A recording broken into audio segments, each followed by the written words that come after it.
But first of all, thanks to everyone who's here, and especially thanks to Ricardo for the kind invitation and leading this beautiful event. It's been great, and I hope it keeps being great. I'll try my best. I have only 30 minutes, as you know. Everyone is struggling very hard, some more than others, to keep to the 30-minute limit so we can have 15 minutes for discussion. I'll try to do that, but it is with a heavy heart because I'm pretty sure most of you have no knowledge, no prior knowledge of these traditions. So, and most of you know already that I like to talk for a long, long, long time. So we can keep talking afterwards, of course.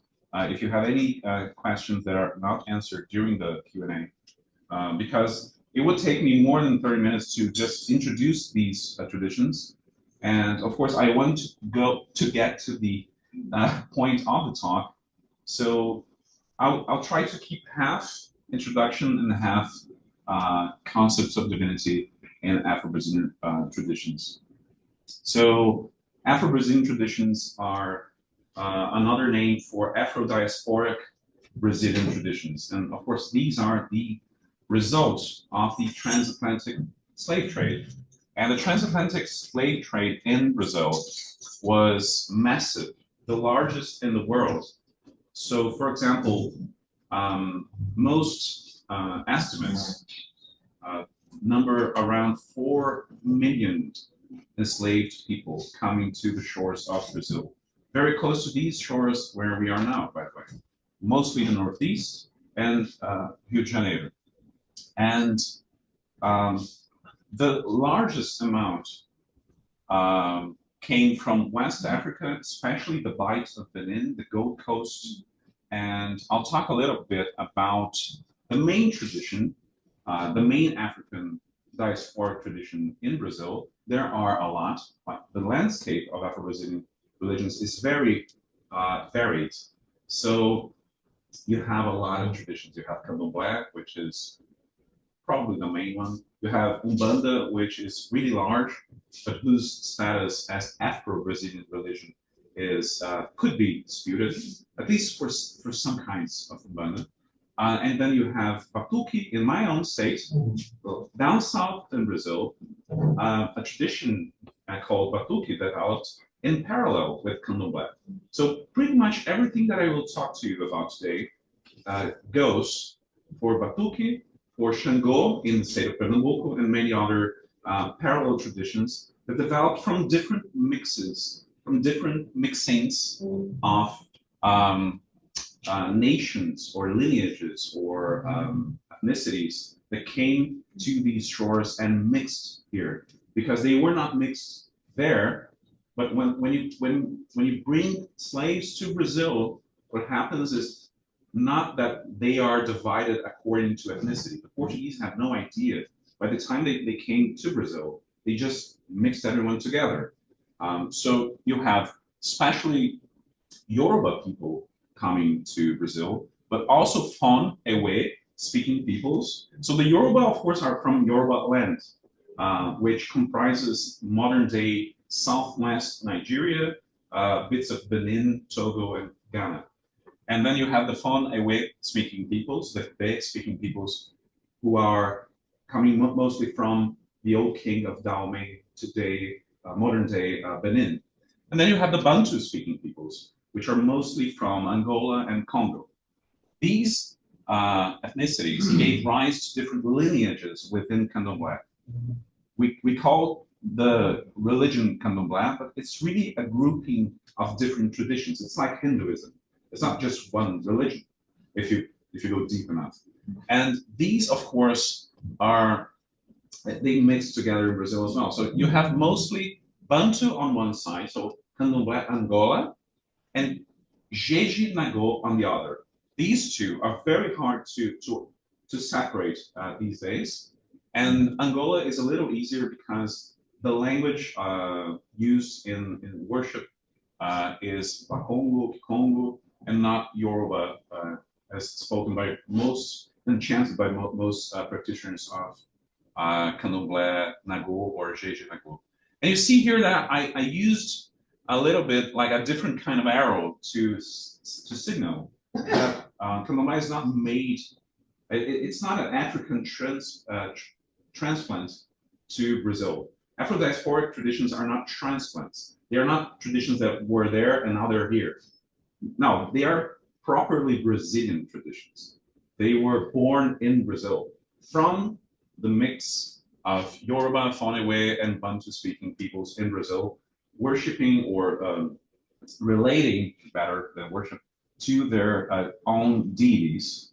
And something that happened was that deities that were worshipped there individually, now in Brazil, they are all worshipped together in the same place, in the same session, even. So that's a large difference between worship there and here. And of course, you have some syncretism, some hybridity. The extent of this hybridity can be higher or lower. So during the 60s, for example, there was a re-Africanization movement in Candomblé that tried to extricate Candomblé from any kind of Catholicism or Catholic syncretism. So we'll get to that. I already know that it will be very hard to stick to 30 minutes. And then you have Umbanda, which is even more properly Brazilian because it's very hard to say that Umbanda is an Afro-diasporic tradition because it was born in Brazil as an offshoot of Kardecist Spiritism, which is a tradition that I don't have enough time to go into, but basically it's an esoteric monotheist tradition created by a Frenchman whose pen name was Allan Kardec, so Kardecism. And this tradition believes that there is one supreme being, there is one God, and spiritual worlds exist. Spiritual evolution is key. So people are on this plane so they can work towards their salvation in terms of spiritual evolution. They believe in reincarnation, etc. So this tradition is key to Umbanda. Umbanda has, of course, a lot of influence from Candomblé, but in theological terms, I'd say Umbanda is much more Kardecist than Afro-diasporic. So yeah, I have no idea how I have to skip a little bit on my slides. So this is basically a short list out of a much longer list than Stephen Engler and I have put together of prototypical features of Afro-Brazilian religions.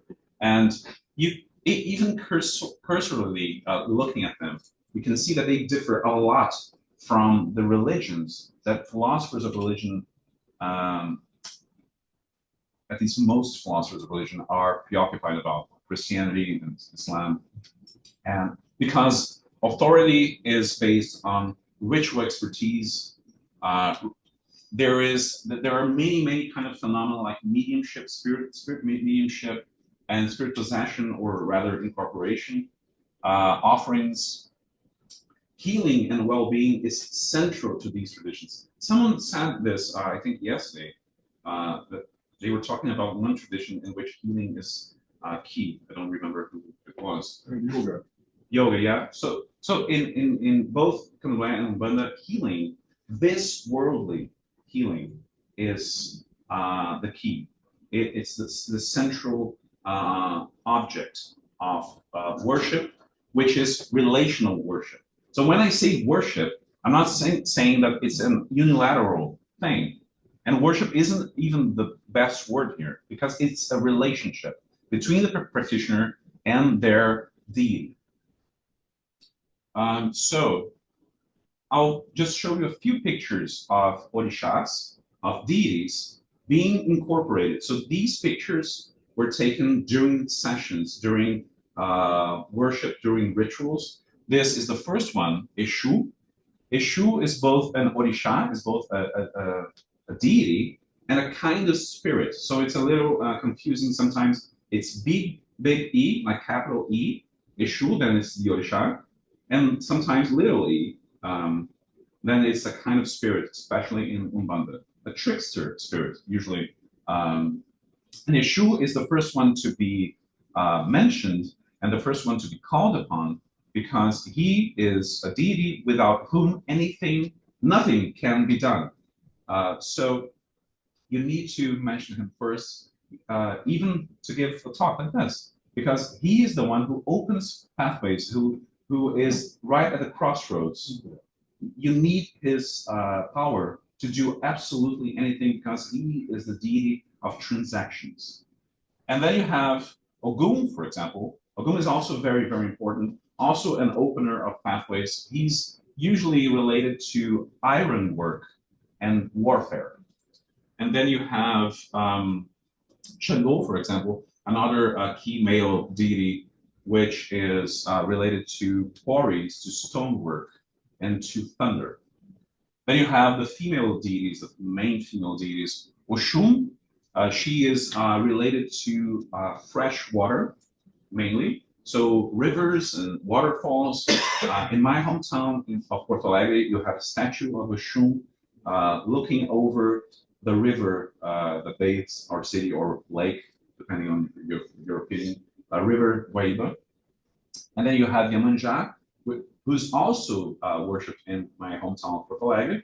Her feast day is the 2nd of February, so it's very recent. And she's the patron saint of our city under the guise, the syncretic guise of Our Lady of Navigators. So officially, the patron saint of my city, Porto Alegre, is Our Lady of Navigators, Nossa Senhora dos Navegantes. But really, if you go to the front of to the banks of the Guaíba River, you're going to see a lot of images of Iemanjá. Iemanjá has been syncretized with one specific Marian devotion, and some practitioners have been scaling back that kind of syncretism, as I said, because of a re-Africanization tendency, the tendency to, as Ayodeji Ogunnaike said, strip the black gods of their white masks. And then you have Oxalá, lastly, but not leastly, because Oxalá is the most, maybe the most important Orisha of all, with perhaps the exception of Yeshu. Yeshu wouldn't like that. Yeshu wouldn't like me saying that Oxalá is first, but Oxalá is usually called the firstborn, the great Orisha. The name Oxalá comes from the Yoruba Orishanla, which means literally the Orisha of white, and his syncretized with Jesus Christ. So you can see how important he is. And then you have the following problem, which is pretty much the question that I asked myself 4 years ago when I began thinking about these traditions. By the way, I was as ignorant about these traditions as most Brazilians are, who are not practitioners of them. And Ana Maria was just telling me that she read my recent book and that she learned a lot, like for the first time, right? And I'm very, very pleased because that was my goal, to write an introductory philosophy book about Afro-Brazilian religions, because there wasn't one until January 2025. So the question I asked myself, and which I worked at for about 2.5 years in my Templeton funded project from 2021 to 2024, was, is traditional, analytic, Anglophone philosophy of religion equipped to engage with these traditions? Because at the time, I was at Rutgers, the Rutgers Center for the Philosophy of Religion, a nice place, delightful discussions. I was a postdoc for 1 academic year, and that was my first foray into philosophy of religion. So I was pretty much thrown into the deep end of analytic philosophy of religion, knowing very little about it. And one question that arose to me was this one, like, how can I apply these arguments, these discussions, these tools to Afro-Brazilian religions? And I came up empty. I had no idea how to do this. And I've been trying to ever since, with varying degrees of success. I'd say I'm much closer to an anthropologically or ethnographically informed kind of philosophy of religion than I am to like natural theology discussions or epistemology of religion discussions, as you'll see.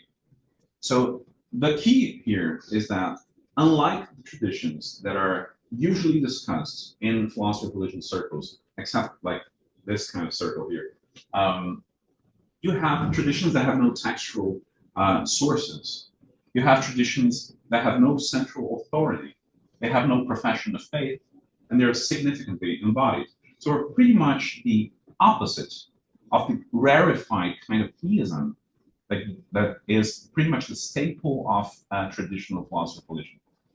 So one of the core features that I left out from that earlier slide was the feature of theological structure, because this is the main topic of this talk. But at least it's supposed to be the main talk, the main point. And the theological structure of Afro-Brazilian religions is not often discussed, which is weird, because it's pretty much a central question.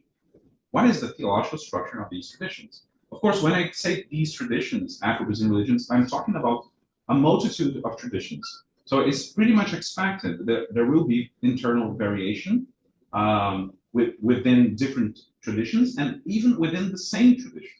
Because as I told you, Candomblé is a group of traditions, and Umbanda is even more of a group of traditions. Umbanda is really a spectrum, and I'd say a multi-dimensional spectrum. But you see, you have Umbandas that go from more Kardecist-based, so more spiritualist-based, towards more Africanized. So there are Umbandas that are really inseparable from Candomblé, to the point that their worship rituals happen in the same place. So you have terreiros, grounds, you have temples, where Umbanda and Candomblé are practiced, both. Even if they have theological differences, the theological differences are not as stark as to impede the worship of those traditions in the same place, something that my colleague Stephen Engler has called ritual polyphony. So when we think about the structure, this is the only quote, by the way, and it's a quote by Edson Carneiro, who was perhaps the first great Brazilian anthropologist of religion to look at Afro-Brazilian religions seriously. And it's pretty late. It's 1948. This was perhaps the first one. And he came up alongside Roger Bastide, who is a Frenchman, who, like his friend and photographer, was mentioned here yesterday by Maria Lucia, Pierre Verger. They were Frenchmen who were based in Salvador. Both of them were initiates, and alongside Edson Carneiro, they were like the triad, the first three to look at these traditions not from a medical perspective, but from an anthropological perspective, because the first theorists of Afro-Brazilian religions from Brazilian scientists and scholars were medicalizing. They were looking at spirit possession, at trances from a medical standpoint, and not from an anthropology of religion standpoint. And what Edson Carneiro is saying here, with a lot of certitude, is that the god of Candomblé is an omnigod, which is a very strong position to take, and it doesn't chime with discourse or mythic narratives or rituals. So why? Why would someone say this? And I remember Purushottam saying about the post-colonial movement in India. What happened was you have the white men saying monotheism good, polytheism bad. So let's make everything into fit the mold of monotheism. And this looks pretty much like what's happening here. So more so than in Brazil, in Africa, I will never have enough time to go over all the slides. So I'll go quickly with regards to African traditional religion. What happened in Africa was pretty much the same. What happened in Africa was, after the explorers arrived, like Samuel Baker, Richard Burton, arrived in West Africa, and told the European people that these people, they do not even rise to the level of idolatry. They have no supreme being, no discernible God. The reaction, the post-colonial reaction, but the first wave of post-colonial reaction is to say, well, we do. And more than that, African traditional religion, which is a construct, there's no such thing, but they are lumping together many different traditions and saying African traditional religion, wherever it comes from, is monotheist. We do have an omnigod. The god of African traditional religion, according to Bolaji Idowu, who was a Methodist preacher who studied in the UK and then came back to Africa, and John Beatty, much the same but Anglican, they said the God of the Africans in general is supreme, transcendent, creator, omnipotent, omniscient, and omnibenevolent. So pretty much the definition of an omnigod. And what Edson Carneiro was saying in the quote is pretty much the same. He was foreshadowing, by the way, because he wrote before Idowu and Beatty, and before Jeffrey Parender invented the concept of African traditional religion. So that was the first wave of post-colonial thinking. The second wave of post-colonial thinking, which rises to the level, I think, of decolonial thinking, like in Okot Kiptek, Biancato, John Bewaji, and Ademola Afayemi. These guys saw that was, first of all, homogenizing generalization about the African religions. And second of all, they were inspired by Christian thinking. They were preachers, they were theologians in the Christian tradition, looking towards Africa and pretty much pissed off at the explorers who were saying they were like godless people, that what they had was never rise to the level of being called a religion. So their reaction, the first ones, was to overshoot, to overcorrect. But what they could have said, and what was said by the second wave, was no. The god of African traditional religions, still using this construct, which is a construct. He is supreme, and I'm using he here, but for example, in the Yoruba tradition, which influenced Candomblé, Olodumare, Olorum, the supreme being is genderless. So we should not use the male pronoun. So correct me if I do. It's really hard. But Olodumare, or God, is supreme. There is a supreme God, but this God creates the world or delegates the creation of the world, not ex nihilo, but ex materia. So this God is not transcendent. He's usually a co-creator because he delegates the creation of the world. In the case of Candomblé, in the mythic narratives of Candomblé, definitely. Olorum delegates to Oxalá, the great Orisha, the Orisha of light, the creation of the earthly world, the creation of human beings. So God is a co-creator, and according to the myths, according to the discourse, according to the sources we do have, because we do not have systematic theology, even still, with regard to many African traditions, but especially with regard to Afro-diasporic traditions, God is not omnipotent, not omniscient, and not omnibenevolent. I'll skip this. So even though this construct of African traditional religion is very much so a colonial, a first wave post-colonial, but a colonial concept still, and a construct that homogenizes all of the traditions of at least sub-Saharan Africa into one block called African traditional religion. This paradigm is still going. So my previous slide was about Rosalind Shaw.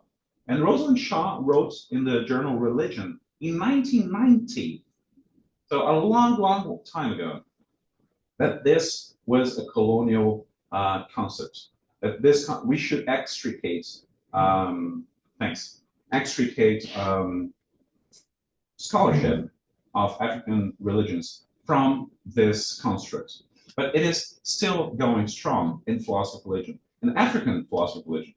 I just reviewed this book. I don't want to badmouth the book.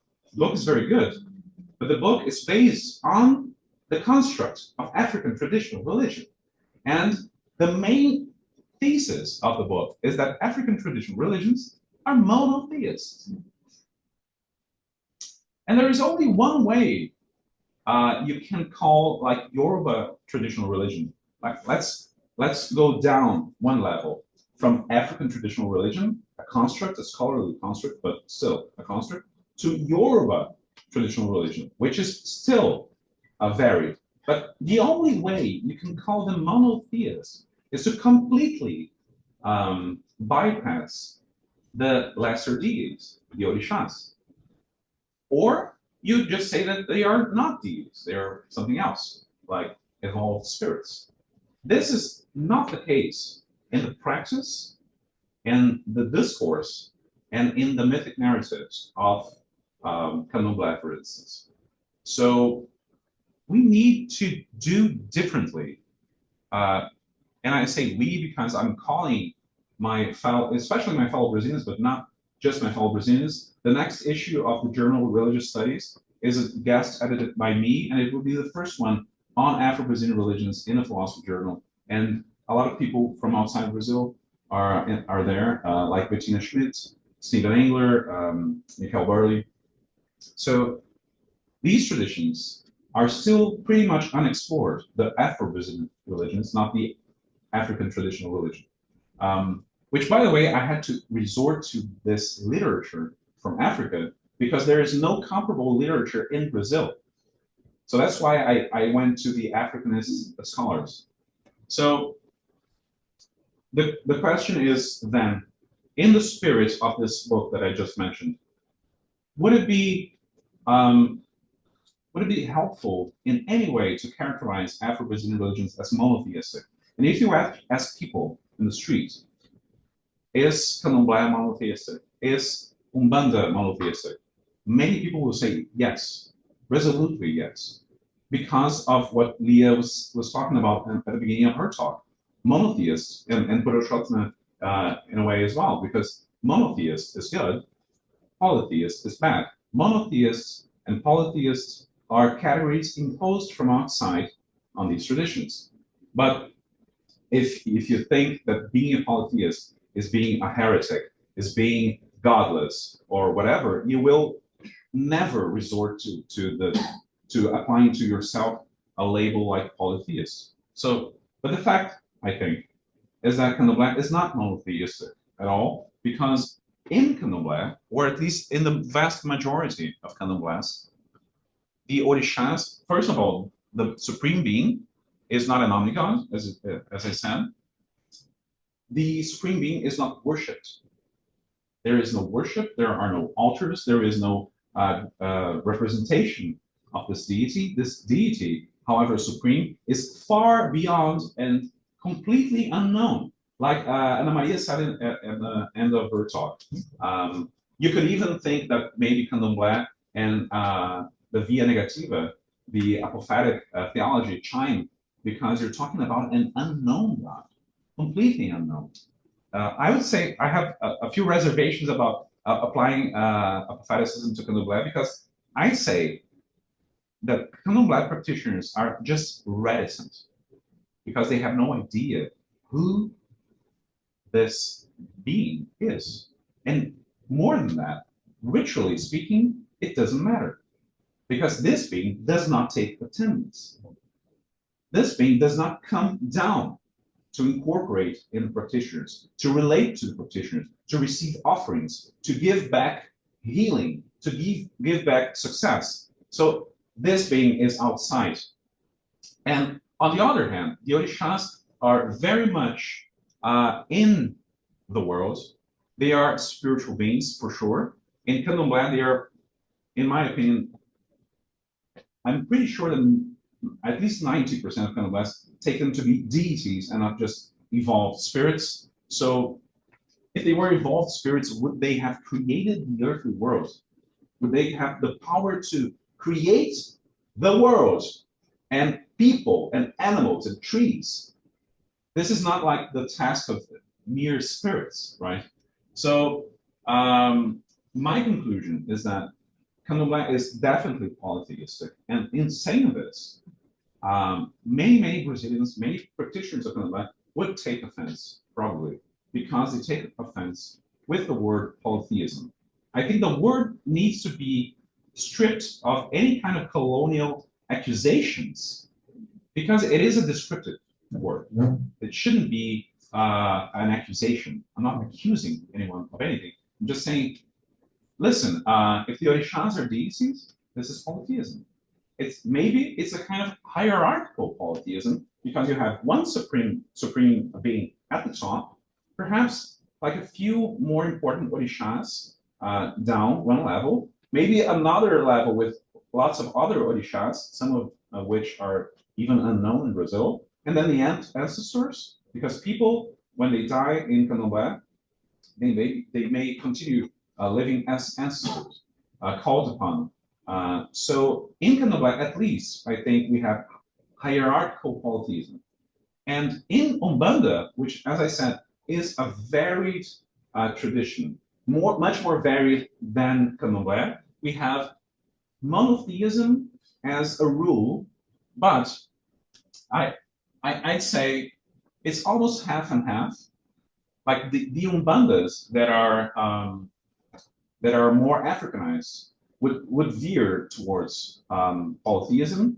But as I said, the basis, the theological basis of most of Umbanda is Kardecist Spiritism, which is an esoteric monotheist tradition. So in Umbanda, you have Orishas as evolved spirits, as perhaps the majority opinion in most terreiros. And then you have those terreiros which are really close to Candomblé, which sometimes are called Umbandomblé. And those are veering towards a hierarchical form of polytheism. So because I have very little time, if at all, I would just say one thing before I end this talk, and then we can keep discussing. My idea is to call for less theology, because God, like if we call Olodumare God with capital G, which I usually use spare quotes, because God in this sense is not an omni-God. We are not saying with the first post-colonial thinkers that this African God is the same as Jehovah, Yahweh, Allah, etc. We need something different from theology. If we want to do theology of the entities of these traditions, we should do something different, which Stephen Engler and I are calling entitology. More on that later. We will probably publish a paper on this in the coming year. But the idea is that we look to these entities not as stable categories, but as very alive and relational entities, which they are. They are present, and they are, as I said, worshipped, but not unilaterally, because they receive offerings, but they give something back. They are present. They afford many situations, and this is too long.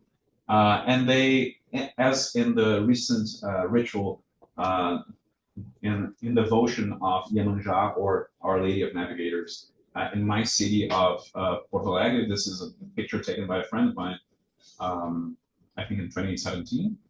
It affords certain relationships, certain actions, like, for example, healing and emotional cleansing, community and collective ritual. These are not stable categories. These are entities that ebb and flow from this world. They come and go. They are in relationship with people all the time. So to look at them through the lens of philosophical theology may not be too helpful. And we need to develop a different kind of philosophical theology, which we've been calling entitology. I think that's it for today. Thanks very much. I wanted to, I think it's the PDF. So I'll leave you with this nice picture instead. Thanks very much.